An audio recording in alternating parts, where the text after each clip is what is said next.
देख रहे हैं 4 PM गुजरात और मैं हूं आपके साथ प्रगति ठाकुर। दोस्तों 12 जून 2025 को गुजरात के अहमदाबाद में एक ऐसी त्रासदी हुई जिसने न केवल भारत बल्कि पूरी दुनिया को हिलाकर रख दिया। एयर इंडिया की फ्लाइट AI-171 जो अहमदाबाद के सरदार वल्लभ भाई पटेल अंतर्राष्ट्रीय हवाई अड्डे से लंदन के गैटविक हवाई अड्डे के लिए उड़ान भर रही थी, टेक ऑफ के कुछ ही सेकंड बाद क्रैश हो गई। ये बोइंग 787-8 ड्रीमलाइनर जो आधुनिक तकनीक और सुरक्षा मानकों का प्रतीक माना जाता था, सेकेंडों में एक डेडलाइनर बन गया। इस हादसे में 275 लोगों की जानें चली गई, जिसमें 241 यात्री और चालक दल के सदस्य, साथ ही जमीन पर मौजूद 34 लोग शामिल थे। इस विमान हादसे ने कई सवाल खड़े किए, जिनके जवाब अब धीरे धीरे सामने आ रहे हैं। विमान दुर्घटना जांच ब्यूरो ने इस हादसे की प्रारंभिक जांच पूरी कर ली है और अपनी रिपोर्ट नागरिक उड्डयन मंत्रालय को सौंप दी है। हालांकि ये रिपोर्ट अभी सार्वजनिक भी नहीं की गई है, लेकिन कुछ महत्वपूर्ण जानकारियां सामने आई हैं। आपको बता दें कि 12 जून 2025 को दोपहर लगभग 1:38 पर एयर इंडिया की फ्लाइट AI-171 ने अहमदाबाद हवाई अड्डे से लंदन के लिए उड़ान भरी। इस बोइंग 787-8 ड्रीमलाइनर में 230 यात्री और 12 चालक दल के सदस्य सवार थे। विमान के पायलट कैप्टन सुमित सभरवाल और को पायलट क्लाइव कुंदर दोनों अनुभवी पायलट थे, जिनके पास हजारों घंटों का उड़ान अनुभव भी था। अब आपको बता दें कि टेक ऑफ के कुछ ही सेकंड बाद लगभग 30 सेकंड में विमान ने ऊंचाई खोनी शुरू कर दी। पायलटों ने तुरंत मेडे कॉल भी जारी किया, जो विमानन में सबसे गंभीर आपातकालीन संदेश होता है। इस कॉल में उन्होंने बताया कि विमान की शक्ति और थ्रस्ट खत्म हो रहा है, लेकिन इससे पहले कि कोई मदद पहुंच पाती, विमान मेघानी नगर इलाके में बीजे मेडिकल कॉलेज के हॉस्टल परिसर में जा गिरा। वही विमान के टकराने से कई विस्फोट हुआ और आग की लपटों ने पूरे क्षेत्र को अपनी चपेट में ले लिया। विमान पूरी तरह से नष्ट हो गया और हॉस्टल की इमारतें भी बुरी तरह क्षतिग्रस्त हो गई। इस हादसे में विमान में सवार 241 लोगों की मौत हो गई और जमीन पर 34 लोग भी मारे गए। ये भारत में दशकों बाद हुआ सबसे घातक विमान हादसा था। वहीं ये त्रासदी में चमत्कार भी हुआ है। सीट नंबर 11A पर बैठे 40 वर्षीय ब्रिटिश नागरिक विश्वास कुमार रमेश इस हादसे में जिंदा बच निकले।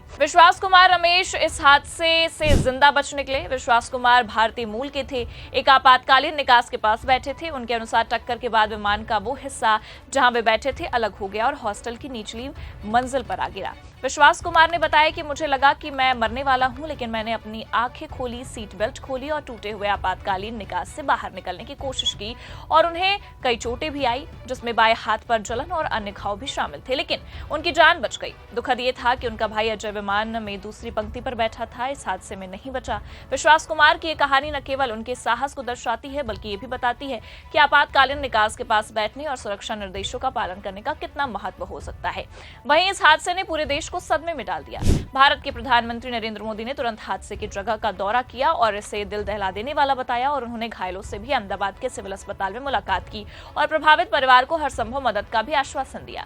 एयर इंडिया ने तुरंत उड़ान संख्या AI-171 और इसके रिटर्न फ्लाइट AI-172 को रिटायर कर दिया। अब इस रूट को AI-151 और AI-160 के नाम से जाना जाता है।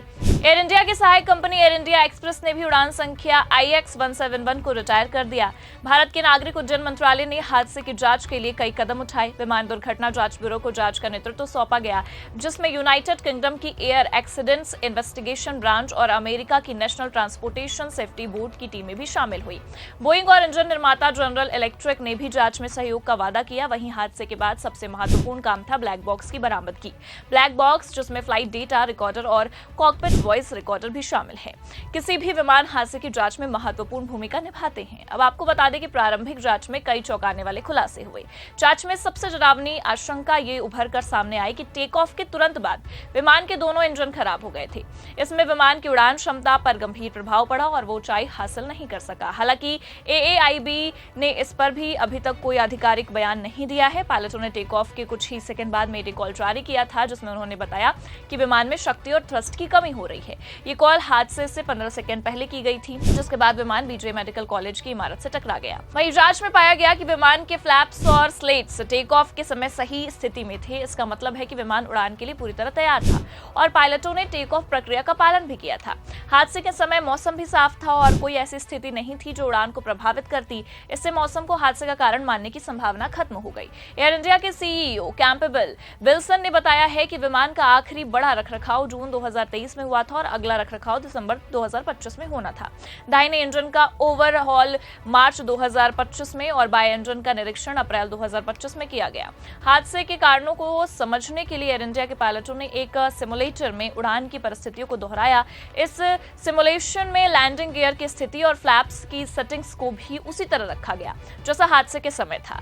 सिमुलेशन से पता चला है कि ये सेटिंग्स अकेले हादसे का कारण नहीं बन सकती थी। इससे जांच का फोकस यांत्रिक या इलेक्ट्रिकल खराबी की ओर गया। वहीं जांच में यह भी देखा जा रहा है कि क्या इंजनों में कोई डिजाइन या रखरखाव की कमी थी। विशेषज्ञों का भी ये कहना है कि इंजन की टरबाइन ब्लेड्स की स्थिति से ये पता लगाया जा सकता है कि टक्कर के समय इंजन काम कर रहे थे या नहीं। अगर टरबाइन ब्लेड्स टूटे हुए हैं तो ये संकेत देता है कि इंजन उच्च गति से चल रहा था। वहीं हादसे के बाद नागरिक उड्डयन मंत्री राममोहन नायडू ने एक उच्च स्तरीय समिति का गठन किया जो विमानन सुरक्षा को और मजबूत करने के लिए मानक प्रक्रिया तैयार करेगी।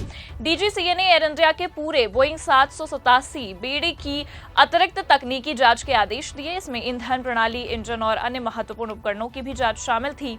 शुरुआत में खबरें थी कि ब्लैक बॉक्स को अमेरिका भेजा जाएगा, लेकिन बाद में मंत्रालय ने स्पष्ट किया कि विश्लेषण भारत में ही AAIB की दिल्ली लैब में होगा।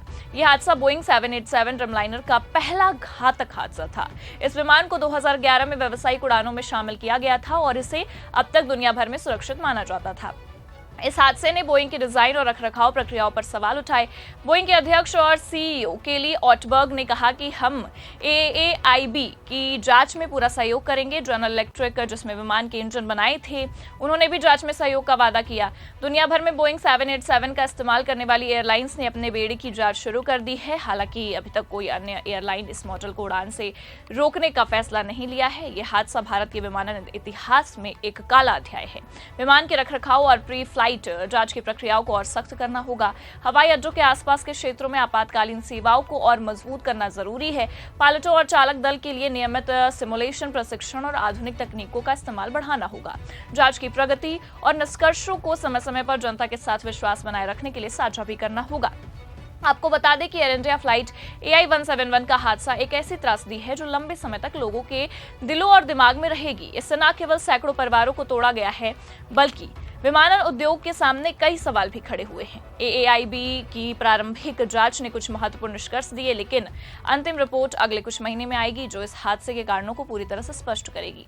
इस बीच विश्वास कुमार रमेश की कहानी हमें उम्मीद देती है कि सबसे अंधेरे पलों में भी जीवन की जीत संभव है। यह हादसा हमें याद दिलाता है कि सुरक्षा और जवाबदेही कितनी महत्वपूर्ण है। भारत को अपने विमानन क्षेत्र को और मजबूत करने के लिए हर संभव कदम उठाने होंगे ताकि ऐसी त्रासदी दोबारा ना हो। फिलहाल के लिए इस खबर में इतना ही। ऐसी तमाम बड़ी खबरों के लिए आप देखते रहिए 4PM गुजरात। नमस्कार।